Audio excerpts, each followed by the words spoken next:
തീർച്ചയായിട്ടും ഇതൊരു ആശങ്ക ഉണ്ടാക്കുന്ന ഒരു സ്ഥിതിവിശേഷമാണ്.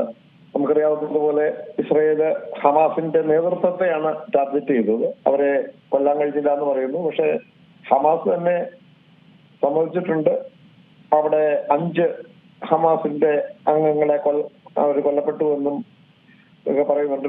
ഒരു ഖത്തർ സെക്യൂരിറ്റി ഉദ്യോഗസ്ഥനും മരിച്ചിട്ടുണ്ട്. പക്ഷെ ഇതിനകത്ത് ഇന്ത്യയുടെ പ്രതികരണം വളരെ ശ്രദ്ധേയമാണ്. ഇന്ത്യ ഈ ആക്രമണത്തെ അപലപിച്ചിട്ടില്ല. അത് വളരെ മറ്റു പല രാജ്യങ്ങൾ അപലപിച്ചു.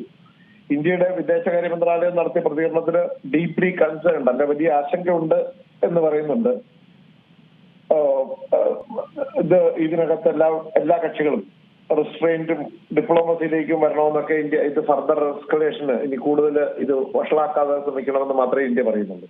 അതിന് മറ്റു പല രാജ്യങ്ങള് കൃത്യമായി അതിനെ അപലപിച്ചിട്ടുണ്ട്. അമേരിക്ക ആകട്ടെ ഇപ്പോഴും ഇതിനകത്ത് തൃപ്തരല്ല എന്ന് പറയുന്നുണ്ടെങ്കിലും അവര് ഇപ്പോഴും ഇസ്രയേലിനോടൊപ്പം തന്നെ നിൽക്കുകയാണ്.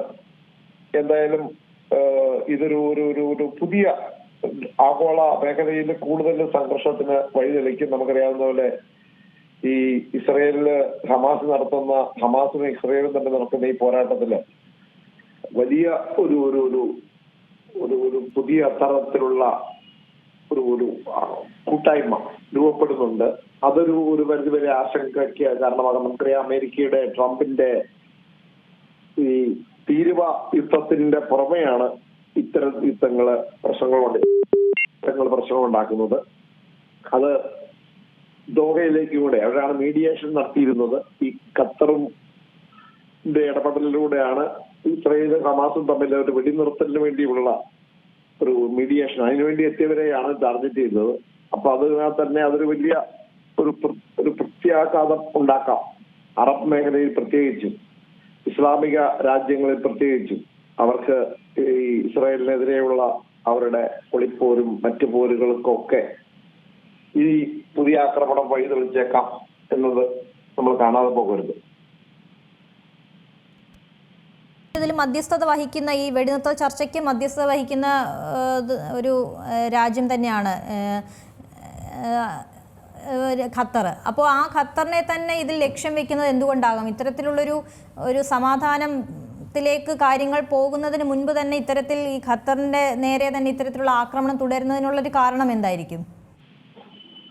ഇസ്രായേലിനെ സംബന്ധിച്ചോളം വളരെ വ്യക്തമായ കാരണങ്ങളാണ്. അവർക്ക് ഹമാസാണ് അവരുടെ ഏറ്റവും വലിയ ശത്രു. ഹമാസിന്റെ നേതൃത്വത്തെ ഇല്ലായ്മ ചെയ്യുന്നതിനാണ് അവരുടെ ആക്രമണം. ഹമാസിന് ദോഹ അല്ലെങ്കിൽ ഖത്തർ ഒളിഞ്ഞും തെളിഞ്ഞും പിന്തുണ നൽകുന്നു എന്നൊരു ആരോപണം എക്കാലത്തും ഇസ്രായേൽ ഉയർത്തുന്നുണ്ട്. തീർച്ചയായിട്ടും ഇസ്രായേല് പ്രധാനമായും ഇത് ഈ ടാർഗറ്റ് ചെയ്തിരിക്കുന്നത് ഹമാസിനെ ആണെങ്കിലും അത് ഖത്തറിൽ കടന്നു കയറിയാണ് ഈ ആക്രമണം നടത്തിയിരിക്കുന്നത്. അതൊരു പുതിയ സാഹചര്യം സൃഷ്ടിക്കുകയാണ്. അതുകൊണ്ടാണ് അമേരിക്ക ഇതിനകത്ത് ഹാപ്പി അല്ല എന്ന് JD വാൻസ് ഉപരാഷ്ട്രപതി അമേരിക്കൻ വൈസ് പ്രസിഡന്റ് പറയുന്നത്.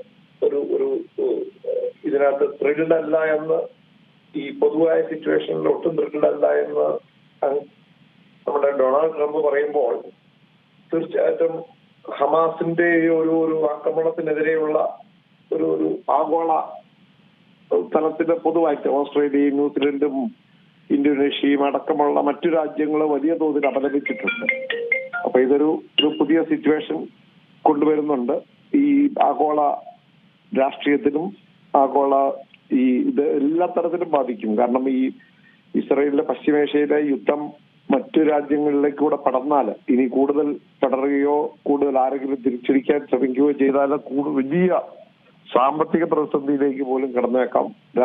ലോകത്തിനാകെ ഭീഷണിയാണ്, ആഗോള സമാധാനത്തിന് ഭീഷണിയാണ് ഇസ്രായേലിന്റെ നടപടി എന്ന കാര്യത്തിൽ ഒരു സംശയവുമില്ല.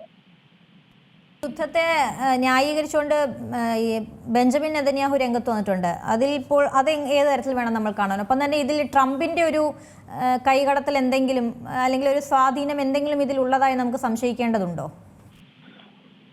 ട്രംപിന്റെ ഒരു അനുമതിയോടുകൂടിയാണ് മൊത്തത്തിൽ ഇസ്രായേൽ നിൽക്കുന്നത്. കാരണം ഇസ്രായേലിന്റെ ഒരു ശക്തി എന്ന് പറയുന്നത് അമേരിക്കയുടെ പിന്തുണയാണ്. അമേരിക്ക ഇപ്പോഴും പിന്തുണയോ അപലപിക്കാൻ തയ്യാറായിട്ടില്ല ഇത് ഞങ്ങൾ പൊതുവായ സ്ഥിതിഗതികളിൽ സന്തുഷ്ടരല്ല എന്ന് മാത്രമേ പറയുന്നുള്ളൂ.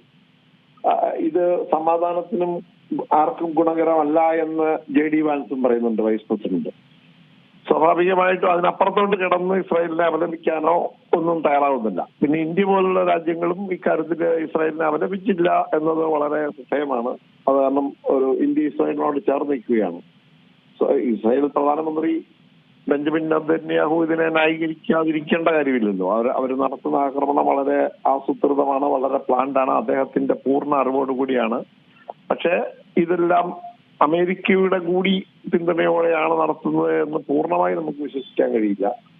കാരണം ഇസ്രായേൽ അക്കാര്യത്തിൽ ഏകകണ്ഠമായി അല്ല ഏകപക്ഷീയമായ തീരുമാനങ്ങൾ എടുക്കുന്ന ഒരു രാജ്യമാണ്. അവർക്ക് അക്കാര്യത്തിൽ ഈ ഹമാസിന്റെ ഈ ഭാവിയിലേക്കുള്ള ഒരു ഭീഷണി കൂടി ഇല്ലാതാക്കേണ്ടത്. നമുക്കറിയാം ഇതൊക്കെ ഹമാസ് ഇസ്രായേലിൽ കടന്നു കയറി നടത്തിയ ആക്രമണത്തെ ഒരിക്കലും നമുക്ക് ന്യായീകരിക്കാനും കഴിയില്ല. അതേ തുടർന്നാണ് ഇത് ഇസ്രായേലിന് പ്രകോപനം ആയത്. അതാണ് ഇപ്പൊ നമ്മളറിയാം, ഹമാസിനെ തകർക്കാനെന്ന പേരിൽ ഇസ്രായേൽ ഗാസയിൽ നടത്തുന്ന ആക്രമണങ്ങള് അതിന്റെ എല്ലാ പരിമിതികളും ലംഘിച്ച് പോകുകയാണ്. നമുക്കറിയാം, കുട്ടികള്, സ്ത്രീകള്, നമുക്ക് ഒരു തരത്തിലും മനുഷ്യത്വത്തിന് അംഗീകരിക്കാൻ കഴിയാത്ത ആക്രമണങ്ങളാണ് അവിടെ നടക്കുന്നത്. അപ്പോ ഇതൊരു ഈ സ്ഥിതിവിശേഷം കൂടുതൽ വഷളാക്കാൻ മാത്രമേ ഈ ദോഹയിലെ ആക്രമണം കാരണം വഴി തെളിക്കൂ എന്ന കാര്യത്തിൽ സംശയമില്ല. ഏറ്റവും പുതിയ വാർത്തകളും വിശേഷങ്ങളും വിരൽ തുമ്പിലറിയാൻ സീ മലയാളം ന്യൂസ് എല്ലാ ഡിജിറ്റൽ പ്ലാറ്റ്ഫോമുകളിലും ലഭ്യം.